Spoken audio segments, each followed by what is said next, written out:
世叔姑娘，您轻一点，皇上睡着了，别惊扰了圣驾。哎，世叔姑娘，小声点儿。龙小弟，皇上根本不是睡着了，他是喝醉了。啊？皇上喝醉了？哎呦，老奴该死，老奴该死啊！到底是怎么回事啊？我也不知道啊。这皇上一早啊，就写了一道圣旨，交给了索额图索大人，然后就把我们都赶出去了，说是要一个人静一静。我知道了，这儿交给我吧，你去给皇上端一碗醒酒汤来。好，好，好，好。哎呦，这皇上要真伤了龙体，我这罪过可就大了。哎呀，龙小弟，龙小弟，醒醒！老大，你来了，陪朕喝2杯。别喝了，你这以前不酗酒的，现在怎么了？什么都别问了，陪朕喝2杯吧。不许再喝了！看着我，我问你，鄂必齐隆德多是不是你下旨放他们的？你是皇上啊，你怎么能出尔反尔呢？天子的话，金口玉言，一言九鼎的。是啊，朕是皇上，应该金口玉言，一言九鼎的。你太让我失望了。老大，朕对自己也很失望。朕以为朕亲政了，就可以乾纲独断了，没想到。而且我就不明白了，你是皇上啊，你想做什么就做什么，而且你要杀的都是那些死有余辜的贪官污吏，既不违反大清律例，又顺应民心啊。老大，当皇上哪有那么简单啊？朕现在心里好难受，让朕抱一抱好不好？让朕抱抱。说话不算数，我再也不想理你了。哎，老大，老大，哎，起来。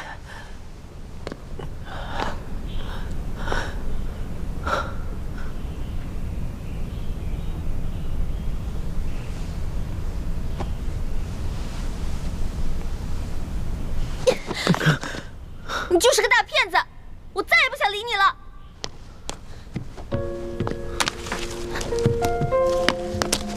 你还记得这把扇子吗？还记得上面的字吗？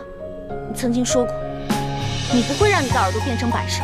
可是如今我才知道，你不仅是一条装聋作哑、没脚没爪的龙，你根本就是一条虫。是一座红尘的城墙，煎熬过你给的苍茫，用半世的真换一世的伤，奈何不了无言过往。如果真心总喜欢流浪，谁会陪我遥望夕阳？用痴心的苦换天真的想，思念比毒药更传唱。我不能和你在一起，相遇是最痛的别离。如果我不是我，你不是你，其实这就是我要的意思。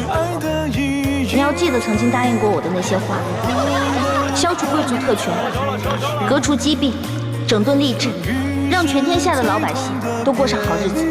好，我答应你，这个利息我一定还。一言为定。一言为定。盖章。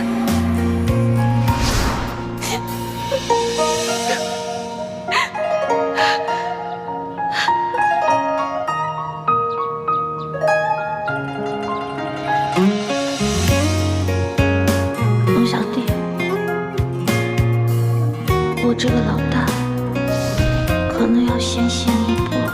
别说胡话，咱们两个是拜过把子的，说好了有难同当，同生共死的，所以为了我，一定要撑下去。龙小弟，我也好想陪你回京城啊。放心吧，我还想去受那些不欠我的利息。伤心吧，人不死，账不来，一定要好好偿着。要是你不在，我来账了怎么办？你不会来账的，因为你是一个好王。我之前说过，你是天底下最不该爱的人。可是我现在收回这句话，你真的很好。谢谢，谢谢你，老大，谢谢，所以一定要撑住。相遇是最痛的别离，如果我不是我，你不是你，眼泪就失去爱的意义。我不能和你在一起。康熙在骗了我，康熙在骗了我。如果昨天可以重新定义，我依然愿意再次遇见你。如果昨天可以重新定义，我依然愿意再次遇见朱哥哥，我输了。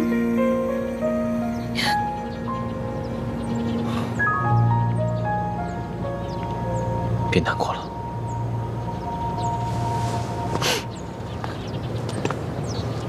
团美，我早就说过了，康熙在微服私访的时候，考虑的或许真的只有百姓。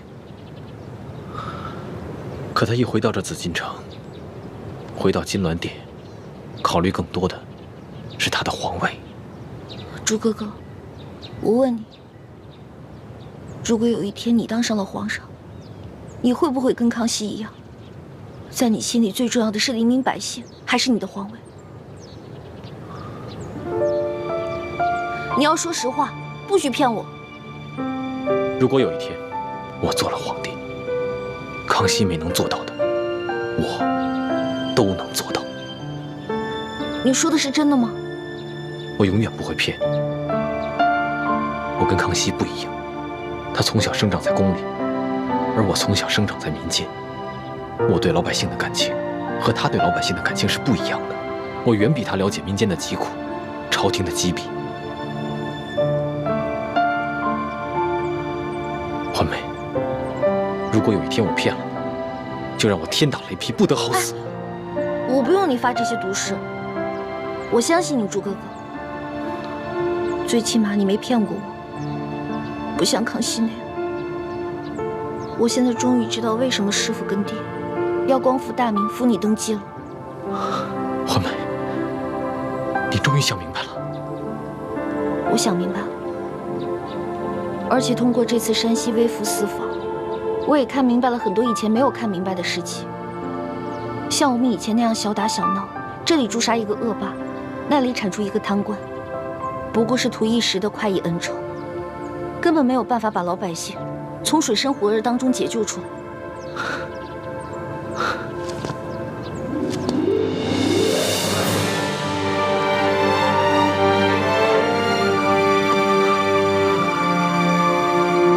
欢梅，我永远不会辜负你对我的期许。我希望你也不要辜负我对你的感情。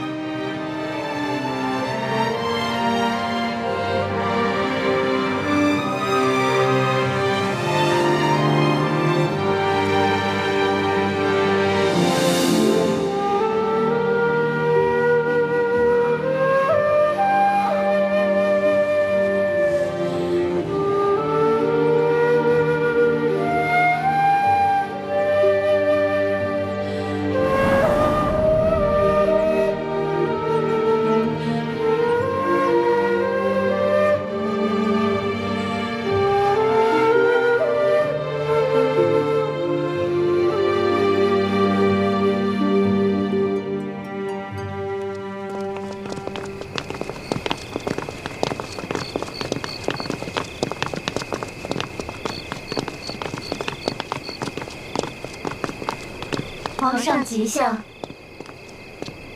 凭什么？是。叶欢呢？回皇上，诗书姑娘已经安歇了。你们先退下吧。是。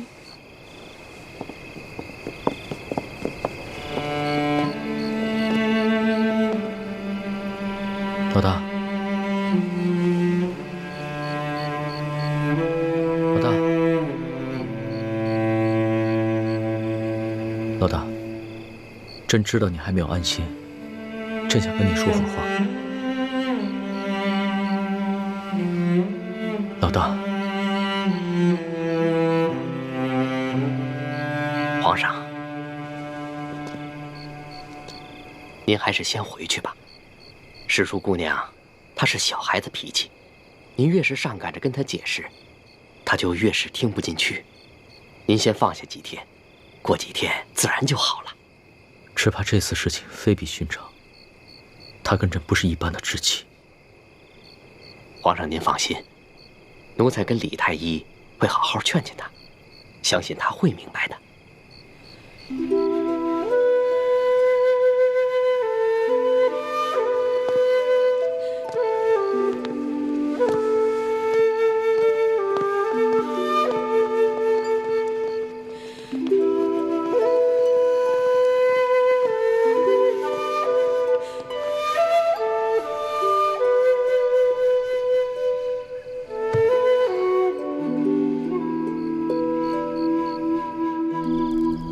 真没想到，康熙会临时改变主意。这样一来，你打算借机挑起清廷内乱的计划，怕是落空了。虽然计划落空，但环美及时醒悟了，也算是意外之喜。啊，那就恭喜大师兄了。这样一来，小师妹就能收回对康熙的心思，一心一意地对待你了。只怕这付出的感情，不是说收回就能收回的。但愿吧。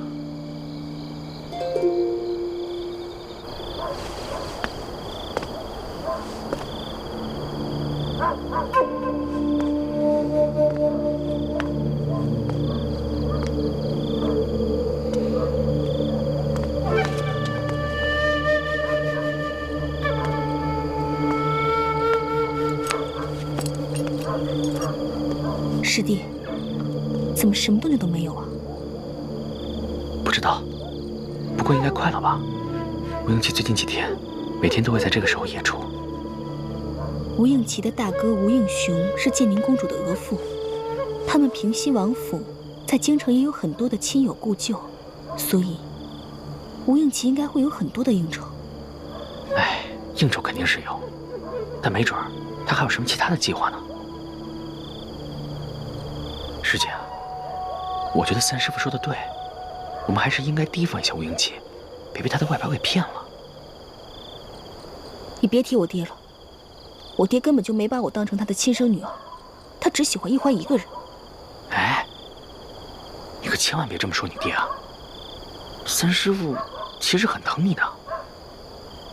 你还记得上次你赌气出走，三师傅在门口眼巴巴的等了你一晚上。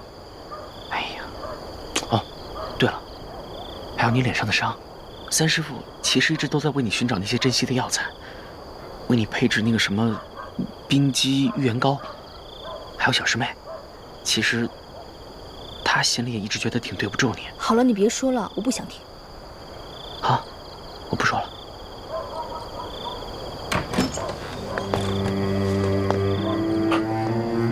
二公子，哎，师姐，吴应奇出来了。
到这客栈到底是要做什么？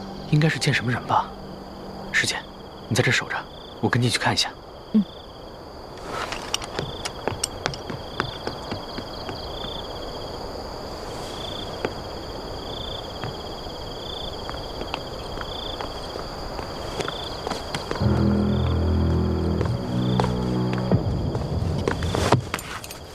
跳！快跟上他们！师弟别急，只有石青红在马车上，吴允琪应该还在客栈里。哎，师姐，你看走眼了，那个驾马车的根本就不是石青红，而是吴应琪。他们刚刚在客栈里互相换了装束。难怪石青红今天一直带着竹笠，我这居高临下的看不清他的脸。原来他们在玩障眼法。吴应琪如此小心谨慎，只能说明一点，他在干的肯定是一个见不得人的事儿，说不定真的跟金钥匙有关。走。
好像是在等什么人。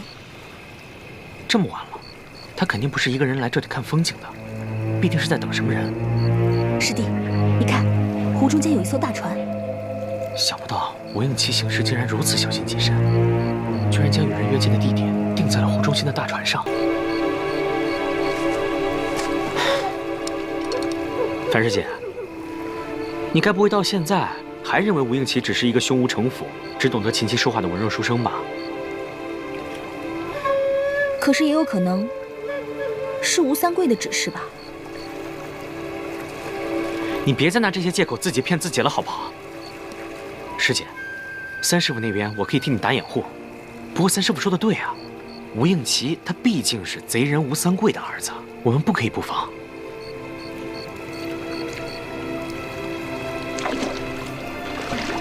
师弟，那现在我们该怎么办啊？放心吧，我有办法。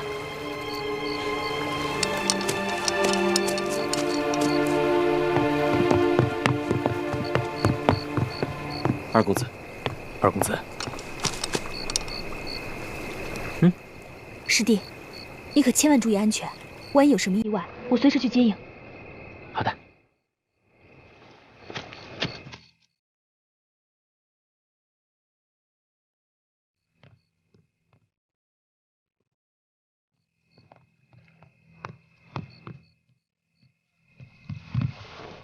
二公子，坐吧。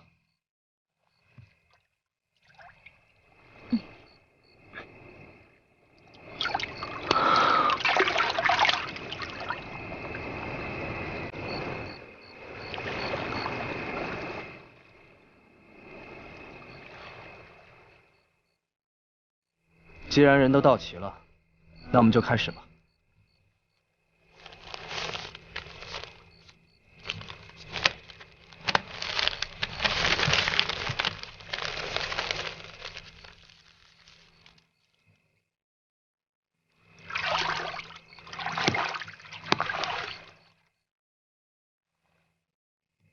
信里的任务，大家都记住了。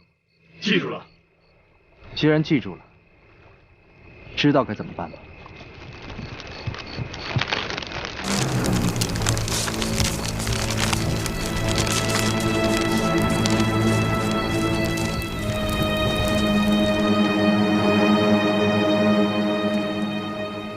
各位都是江湖上的英雄好汉，既然你们愿意效忠于我，那么就按我们之前说好的规矩来。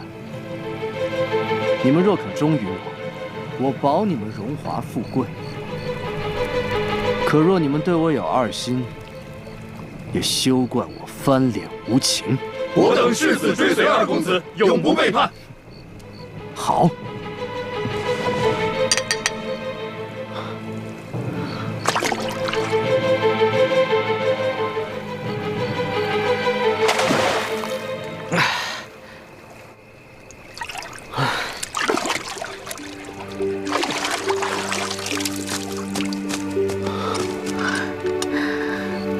吴应奇约见的都是些什么人？我看不到舱内的情形，不过舱里除了吴应奇，大概还有10几个人。听他们说话和呼吸声，个个武功高强，应该都是江湖中的好手。吴应奇有提到这些人的名字和身份吗？没有啊，本来在这种地方约见就已经十分安全了，可吴应奇还是十分小心，出言谨慎，连即将布置的任务都是写在密信上了。我打探不到更多的消息了。师姐，现在你应该明白了，吴应奇其实很难对付，以前都是我们小看他了。也可能吴应奇没你说的这么可怕，这些江湖中人应该都是吴三桂暗中网罗的，他只不过是受他父亲的指派，和这些人接头罢了。至于那些密信，也有可能是吴三桂提前写好的呢。不对，吴应奇绝非一隅之辈，他心机很深，好像在暗中谋划着什么事情。对了，那些江湖之人宣誓的时候，也口口声声地说效忠的是他吴应奇，而非吴三桂。师姐，我觉得三师傅说的对，你现在是被吴应奇给蒙蔽了，丧失了应有的判断。我哪有？我只不过只是在分析另一种可能性罢了。小心驶得万年船。不管怎么说，我们以后跟他打交道的时候，还是小心一点吧，千万不要利用他不成，反而被他给利用了。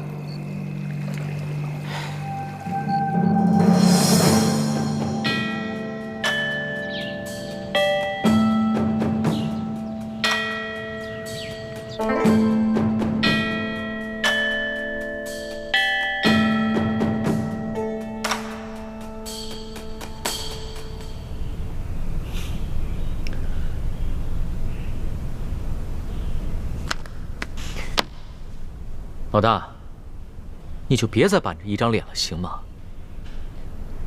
皇上千万别折煞奴婢了。奴婢啊，跟皇上是尊卑有别，奴婢再也不敢冒充什么老大，冒犯龙威了。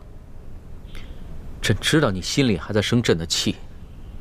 没有，奴婢在皇上面前只是一只小蟑螂。哦不，奴婢就是一只小臭臭。只要您龙族一抬啊，就能把奴婢剁个稀巴烂。是吗？那你昨儿个还骂朕是个骗子，不仅是个骗子，还是天底下最大的骗子！你还撕了朕的檀香古扇。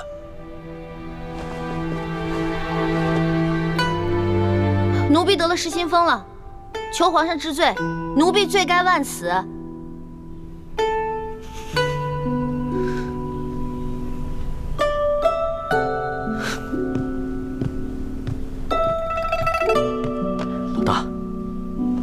老大，你就别再和朕赌气了，好吗？你以为朕不想杀尽贪官，整顿吏治吗？朕想，朕做梦都想。可是朕这个皇帝也不是万能的呀。太皇太后说的对，这朝中的事情很复杂，没那么简单，不能操之过急，否则只怕打虎不成反被虎咬。朕只能徐徐图之，你要体谅朕的苦衷啊。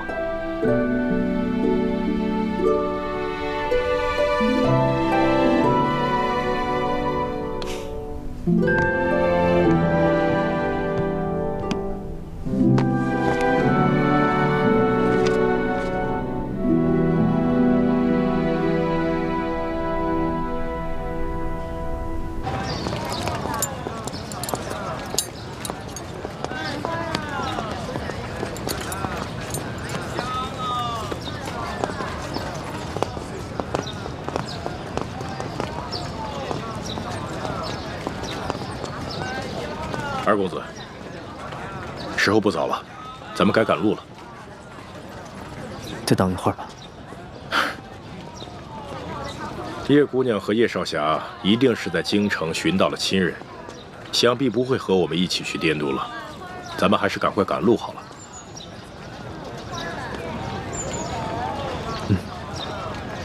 来，二公子请。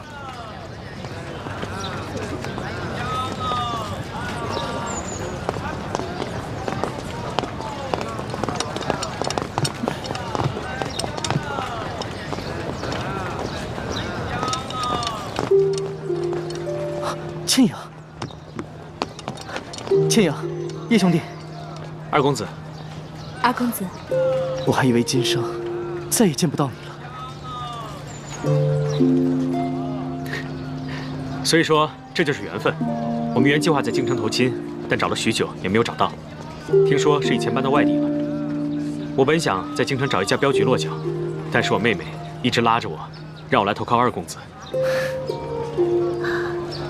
不知二公子可否收留我们兄妹二人？这还用问吗？求之不得啊！请。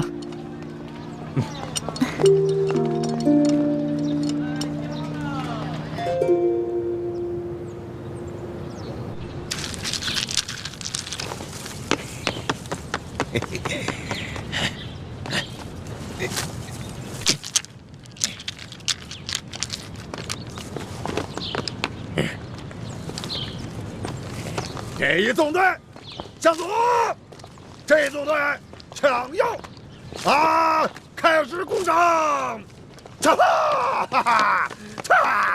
老爸，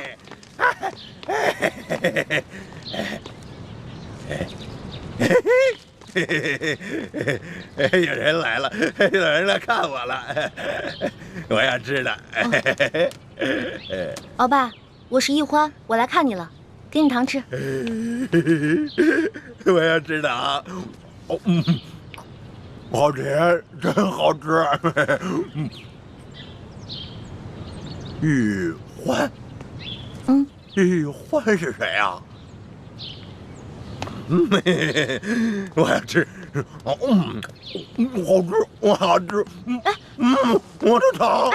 老爸，乖，不能再吃了，这个不能再吃了啊，乖，不能吃了。哎，这还有呢，鳌拜，还有呢。鳌拜，你看，这是桂花糕，给你的。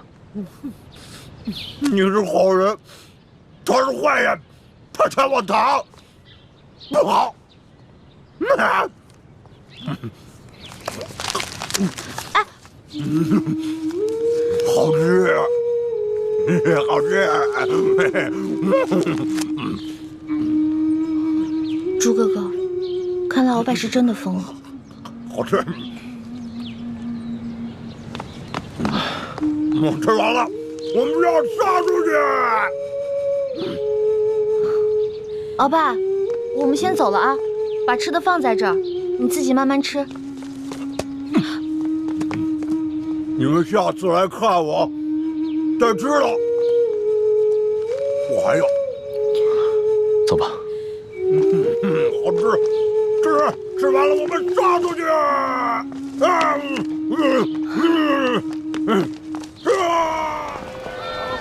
以前呢，我觉得鳌拜很残暴，很可恨。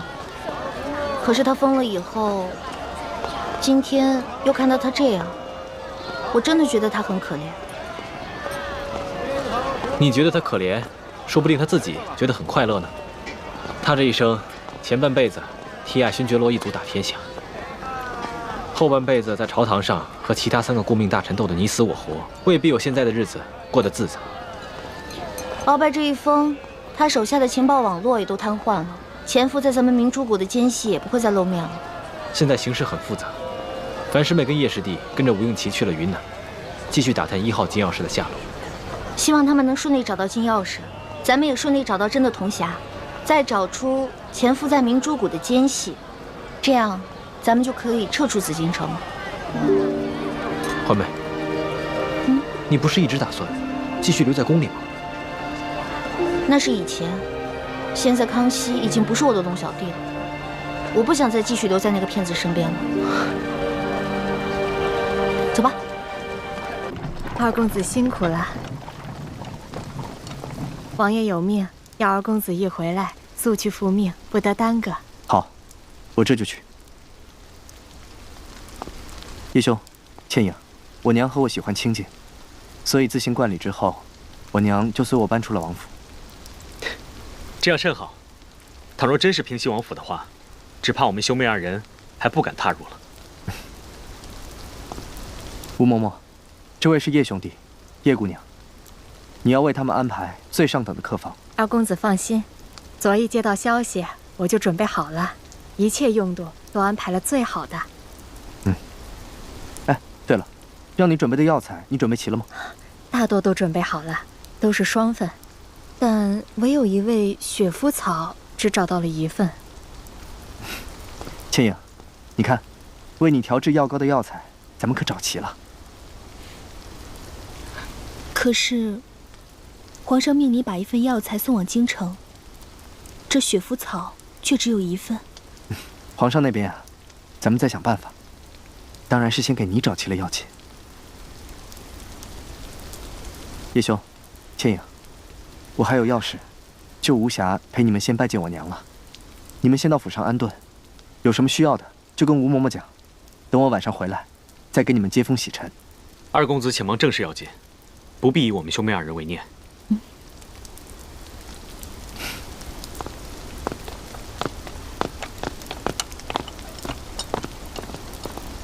这二公子连衣服都来不及换，看来定是有要事。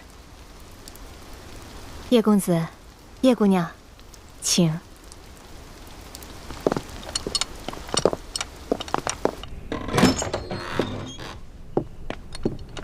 叶姑娘，请。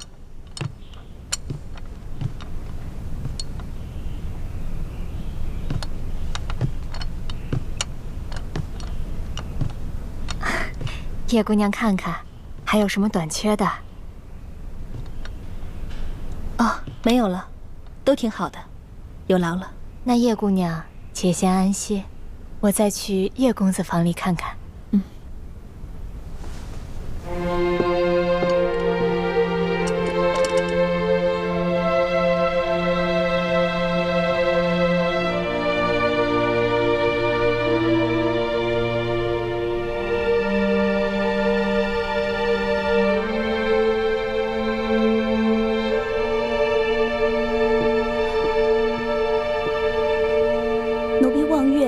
主母之命来请叶姑娘一见。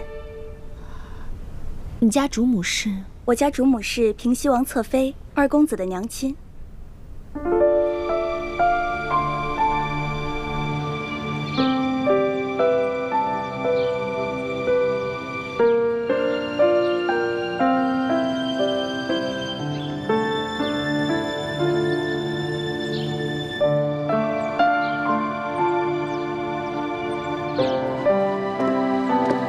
请。平西王侧妃就住在这里吗？我家主母喜欢清静，叶姑娘这边请。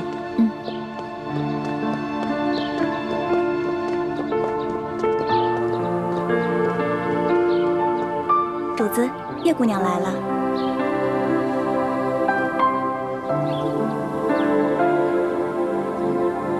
民女叶倩影拜见王妃。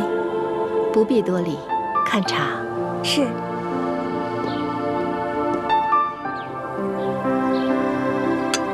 想不到二公子的娘亲如此年轻美貌，优雅端庄，也只有她这样的娘亲，才生得出二公子那样的儿子吧。我琪儿在家书上说，叶姑娘是她新结识的朋友。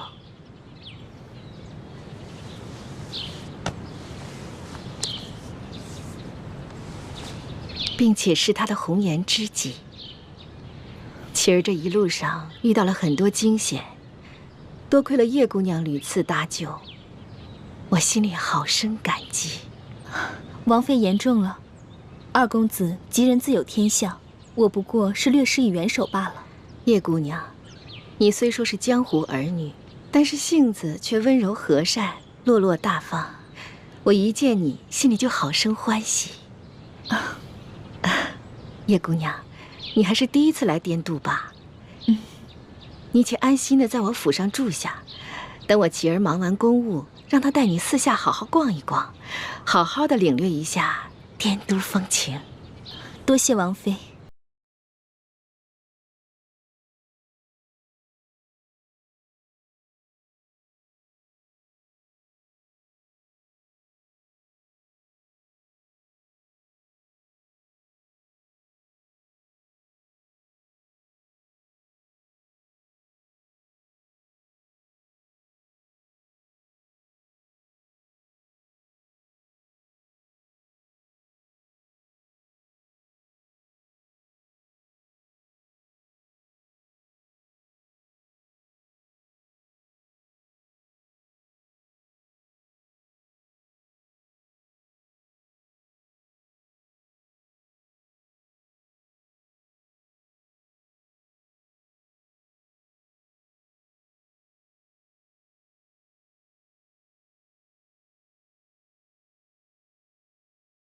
要孩儿运送永历帝的遗物进京。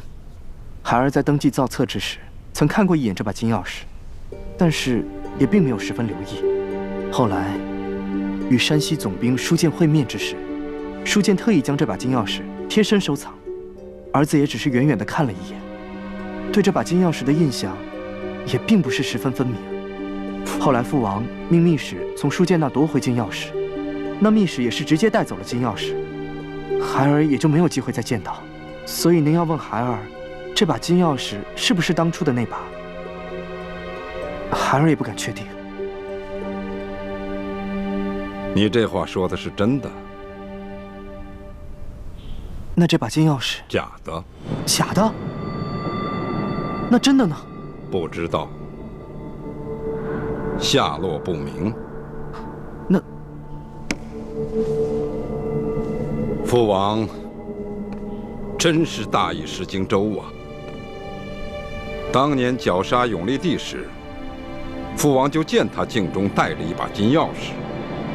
当时我虽怀疑永历帝如此贴身之物必定十分贵重，但我却猜不出它究竟有何用途。所以，当朝廷要父王将永历帝遗物全部押送进京时，就没有将它扣下。父王，您是什么时候知道这把金钥匙的用途的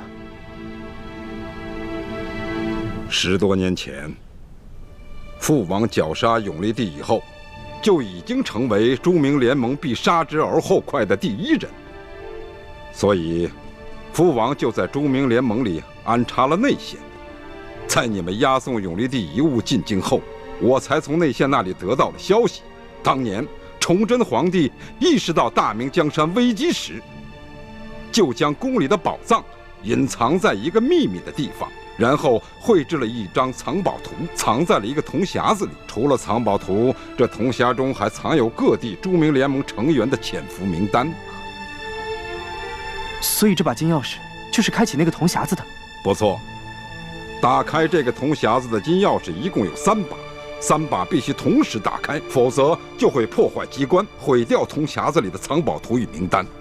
孩儿办事不力，没想到这把金钥匙有这么特别的重要性，孩儿竟然让它在眼皮子底下被人调了包。父王可以肯定，你出发时带走的金钥匙那是真的，所以一接到密报后，父王就立刻派人快马加鞭通知你换下金钥匙。没想到还是晚了一步，等我的人赶到时，金钥匙已经落到了舒建之手。没办法，我只好命人假扮劫匪杀了舒建，劫回金钥匙。可这把金钥匙已非是当初父王给你的那把了。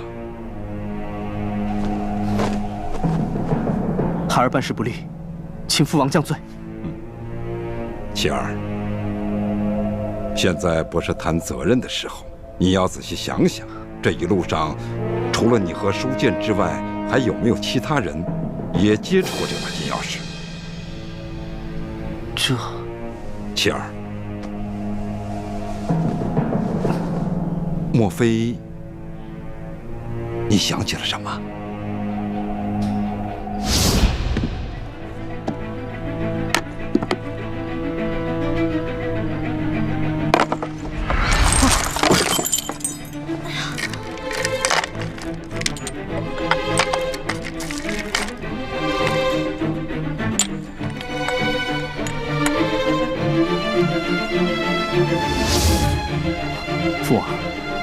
孩儿将押送过程想了又想，实在没发现是哪个环节出了什么问题。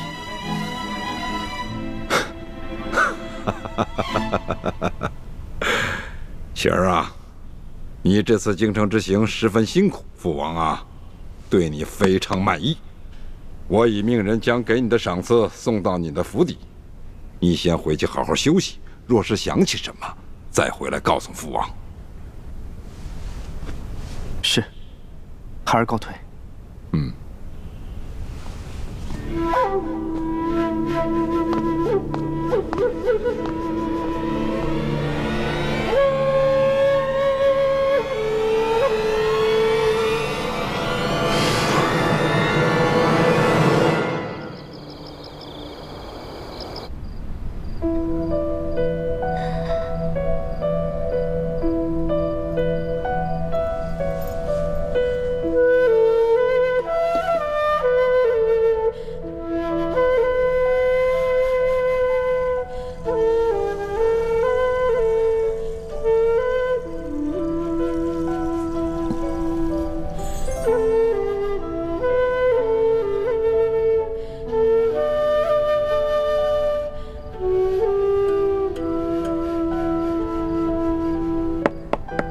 千阳，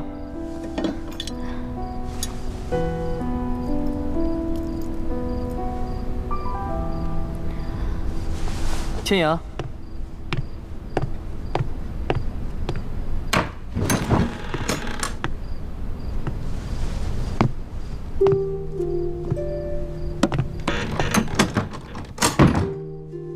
怎么样？在这儿住得惯吗？要是缺什么的话，就跟我说一声。你娘给我送了好些衣物玩物和金银首饰，现在我什么都不缺了。那就好。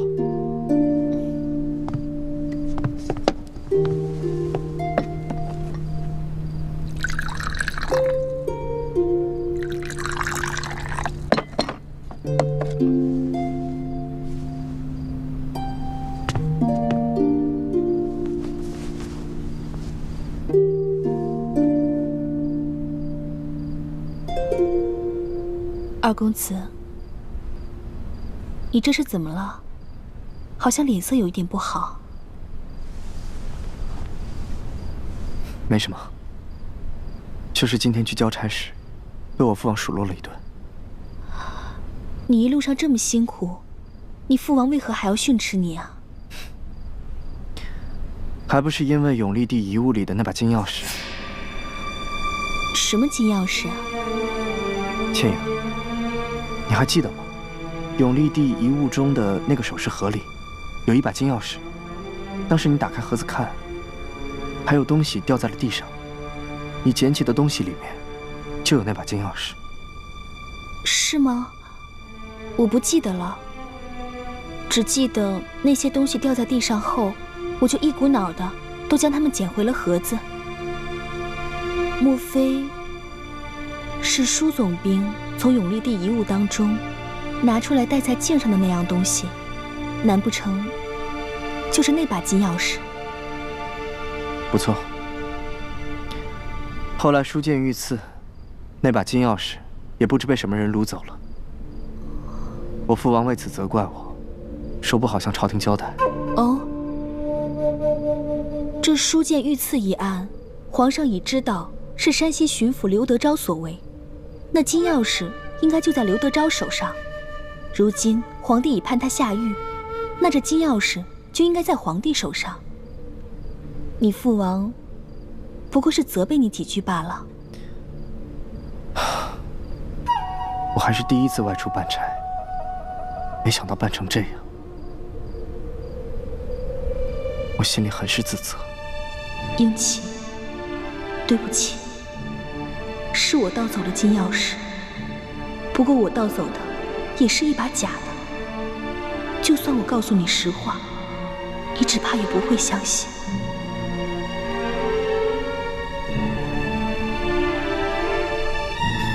时候不早了，早点歇息吧。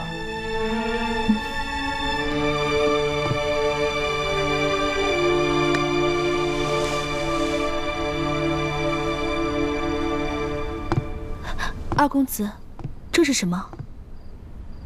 这是为你调制好的冰肌雪肤膏。既是我承诺过你的事，就一定会为你做到。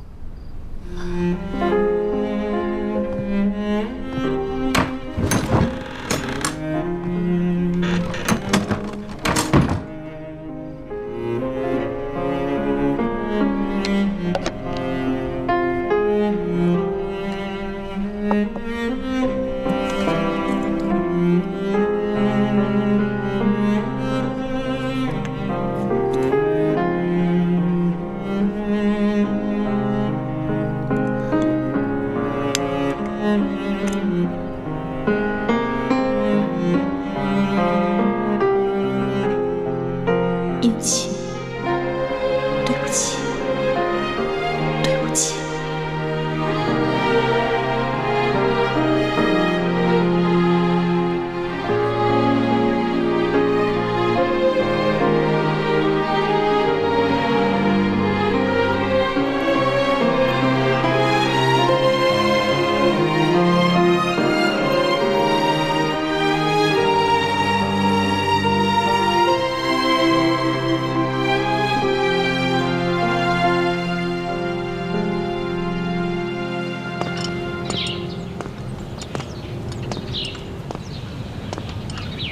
王爷，二公子一路押送永历帝遗物进京的事情就是这样。您还有什么疑问吗？石青红，这一路上有没有察觉二公子有什么可疑之处？这倒没有。不过，自从二公子见到了叶倩莹以后，好像很喜欢这个姑娘。叶倩莹和他哥哥叶默生路上有什么可疑的地方吗？卑职觉得，这兄妹二人很神秘，不仅武功高强，而且行踪难测。说具体点儿。永历帝的遗物在交给山西总兵舒建之前的那个晚上，本来是放在二公子房间里的。可是那天夜里，二公子曾邀请叶姑娘到他的房间里面挑灯下棋。那后来呢？后来，那叶氏兄妹跟我们说，他们要到京城去投亲，之后又来找二公子说亲人没有找到。卑职觉得，这也是疑点。你先下去吧，好好看着叶氏兄妹，一旦有动静，随时来报。卑职遵命。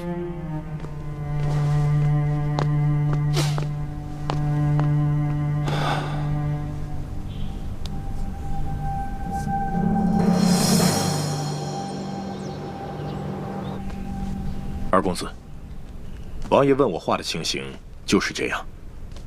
好，对我果然忠心。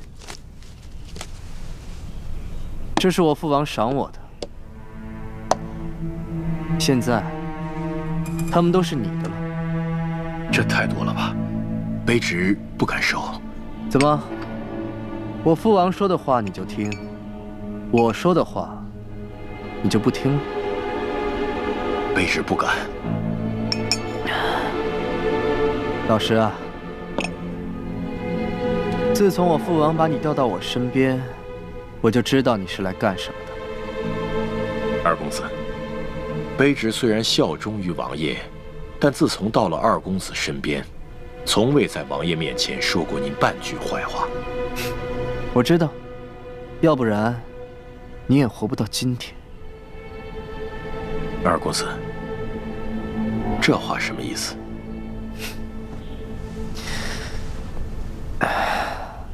如果我没记错的话，你还有一个名字，叫傅恒波。哼，你怎么知道？我不仅知道你叫傅恒波，是曾经伏虎山的山大王，我还知道你曾经袭击过我父王的粮队，还偷袭过我父王。我父王左肩上的那道剑伤，也是你的杰作吧？后来看我父王在云南的势力越来越大，就改头换面，化作石青红，投靠了我父王。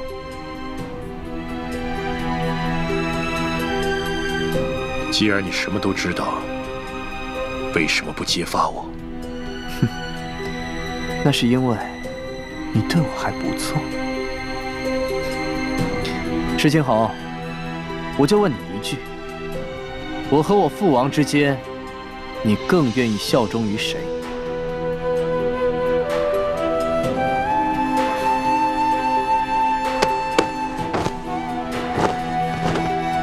卑职更愿意效忠二公子。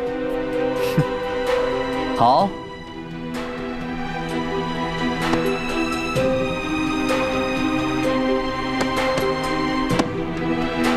那么从今天开始，这个世界上没有傅恒波，只有石青红。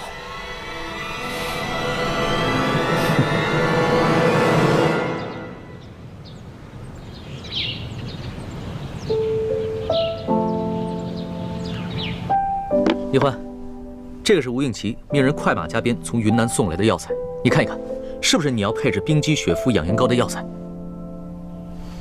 朱哥哥，我辨别药材的能力没有你强，你帮我看看吧。好。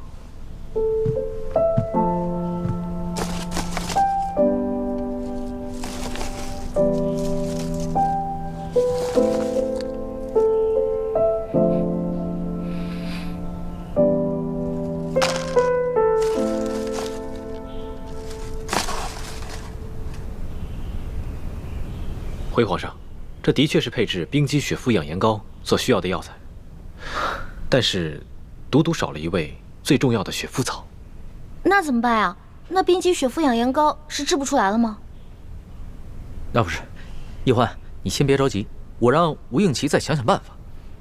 奴婢不敢有劳皇上，皇上说过，皇上不是万能的，很多事情也没有办法做到，所以还是等奴婢出宫以后自己慢慢找吧。叶欢，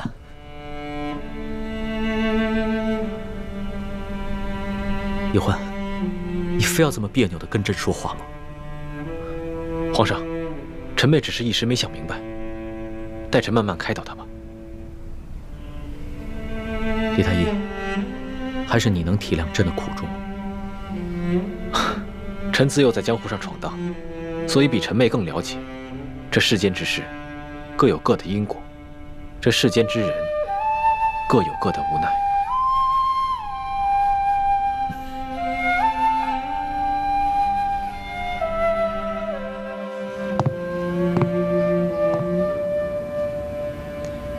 吴应奇既然已经开始盘问金钥匙的事情，显然是对我们起疑了。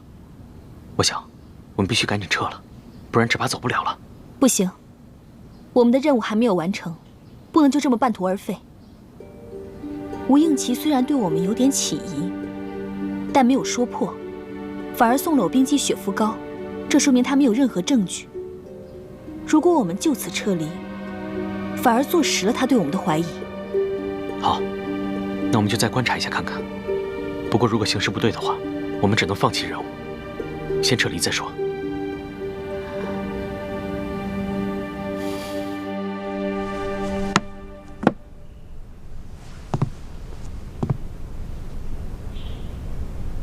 李太医，朕有一项重要的任务，需要一个特殊的人才去完成。此人必须武功高强，有勇有谋，最重要的是，还要对朕绝对的忠诚。一旦事情败露，不能说出是朕的旨意。朕思来想去，觉得只有你最合适。你可愿替朕分忧？臣万死不辞。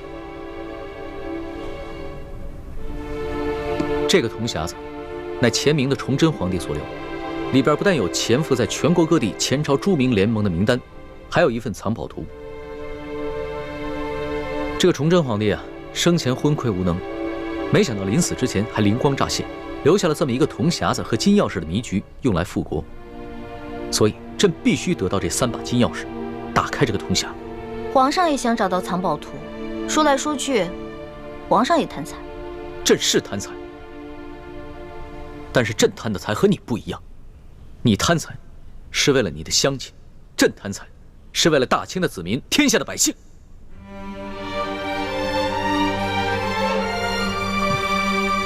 我大清打入京城之时，得到的只是一座空城。紫禁城里和国库的财宝，都已经被崇祯皇帝提前转移了。眼下江山初定，天灾人祸不断，我大清国库空虚，朕有许多执政良策，都因为没钱而无法实施。可是鳌拜说过，这3把钥匙，一把在台湾郑经手上，还有一把在前明继王李定国的手上，最后一把在吴三桂手上。想要凑齐这3把钥匙，简直是难上加难。再难也得想办法。只要找到这3把金钥匙，将这些反党一网打尽，那朕就可以安心的处理朝政了。最重要的是，朕修路架桥，治理旱涝灾害，开办善堂，减负利民的钱就有了。现在说的那么好听，谁知道找到藏宝图以后，会拿这些钱真的实行善政，还是拿来跟自己的文武百官、皇亲国戚来奢靡享乐呢？皇上，臣定当倾尽全力协助皇上找齐3把金钥匙。这3把金钥匙要一把一把的找。眼下李定国行踪不定，郑经远在台湾，只有吴三桂那把最容易得到。皇上的意思是，要臣去一趟平西王府，偷金钥匙。朕是不能下旨要吴三桂交出金钥匙，那样的话，他会抵赖说这把金钥匙早在山西的时候就已经被刘德昭的手下给劫走了，所以朕得派人悄悄的去偷。这3把金钥匙要一把一把的找。眼下李定国行踪不定，郑经远在台湾，只有吴三桂那把最容易得到。皇上的意思是，要臣去一趟平西王府，偷金钥匙。朕是不能下旨要吴三桂交出金钥匙，那样的话，他会抵赖说这把金钥匙早在山西的时候就已经被刘德昭的手下给劫走了，所以朕得派人悄悄的去偷，而且这个人还不能是宫里和朝廷里的人。臣明白了，臣不会找宫里的人去做帮手，而是去江湖上招募一些臣以前闯荡江湖时所认识的武林高手，只说是去平西王府劫财，不说是去偷金钥匙。如果成功了，臣便回来复命；如果失败了，臣宁愿一死，也绝不出卖皇上。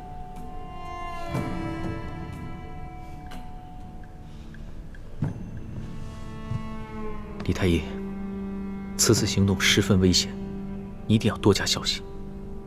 若情况不妙，务必全身而退。臣定当不负皇上重托。那奴婢也去，正好有个照应。你去做什么呀？你不过就是轻功好，逃命还行。你去了哪是帮你哥哥的忙啊？那根本就是拖后腿。实话跟皇上说吧，奴婢在这皇宫啊，也待腻了，想要去江湖逍遥自在一番，顺便找到奴婢的未婚夫。离婚！不许去！凭什么？我们有言在先的，我早晚会出皇宫，找到我的未婚夫成亲的。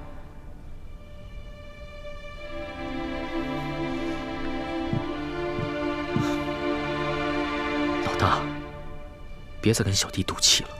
奴婢不敢，皇上别再折煞奴婢了。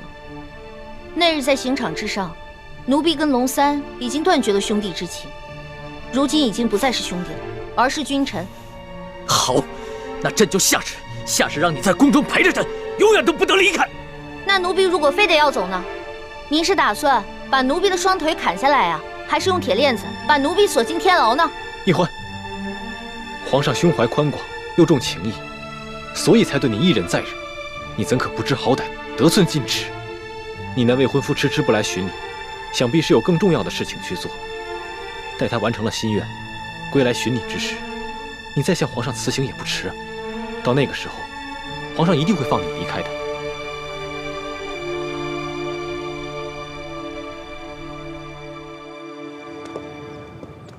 欢梅，不要再跟康熙置气了，这样改变不了什么。眼下我们最重要的任务是要尽快找到真的铜匣，查出内奸。我再借此次盗取金钥匙的任务，彻底激化康熙跟吴三桂的矛盾。我听你的，朱哥哥。对不起，惠美，我知道这样很委屈你。等我们完成任务，我马上带你离开。朱哥哥，你不用跟我道歉。也许你跟师父都是对的。等光复了大明，你当上了皇上，也许你会是一个比康熙更好的皇上。惠美，如果真的有那么一天，我一定不会辜负你对我的期望。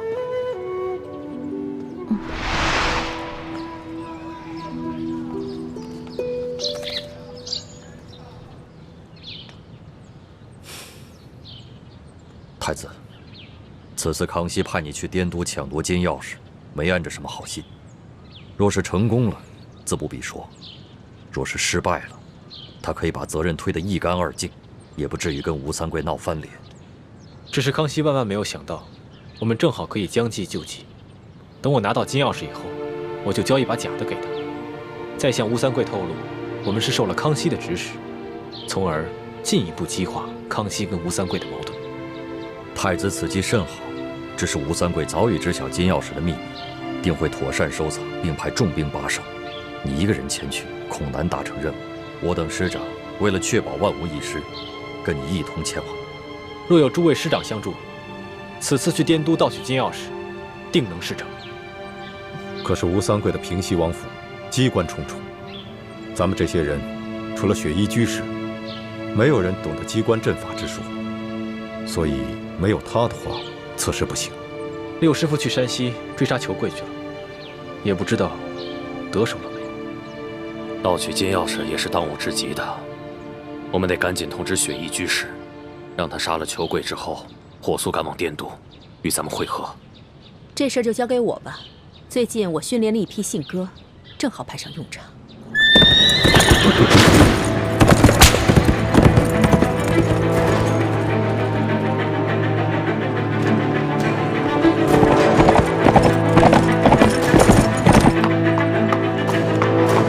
升任金敢闯平西王府。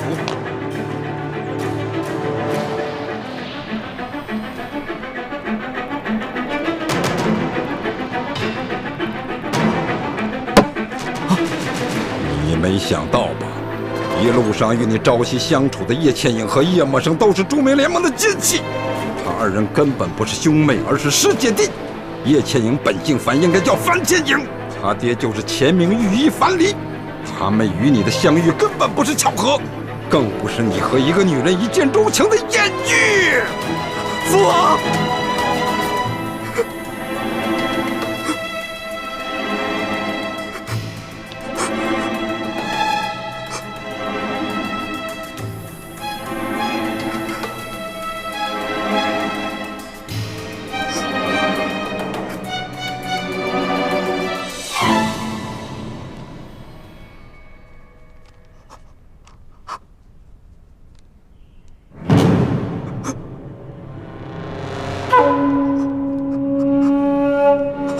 去，把叶氏兄妹给我擒了，拿回金钥匙，你就还是我吴三桂的儿子。